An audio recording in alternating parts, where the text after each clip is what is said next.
confusing it was the way the first Home Alone game was developed by so many different companies and released in so many different versions among multiple systems? Yeah, that was a bad idea. So when it came time to make the sequel, they had it all figured out, and there was no way they were going to make the same mistake twice. But they did! We've got slightly less of a mess here, but barely. Like the first game, Home Alone 2 Lost in New York was developed by 3 different companies.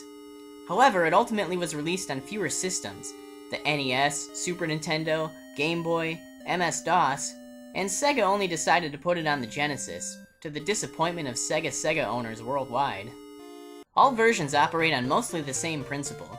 The gameplay is mindless side-scrolling, with some platforming thrown in. This is somehow even lazier than the previous game's design. But all you have to do is just get from point A to point B while avoiding basically everything, because New York is full of jerks that are out to get you. Even the luggage is out for blood!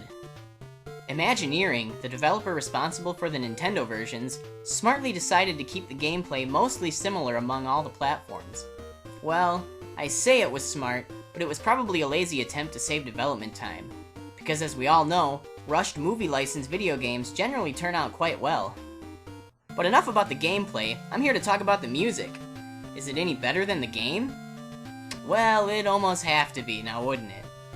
The soundtrack for the NES version was composed by Mark van Hecke.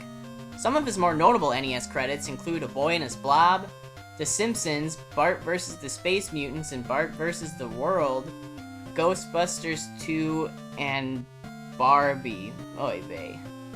The soundtrack is nothing special, but it's competent. Some of the music is lifted from John Williams' movie score, but for the most part it translates well to the NES and is cool to hear. There are also a lot more tunes overall in this soundtrack compared to the previous games. Probably because Mark van Hecke had more than 1 day to write the score.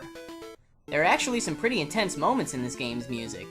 Too bad there wasn't a more exciting game to go along with it.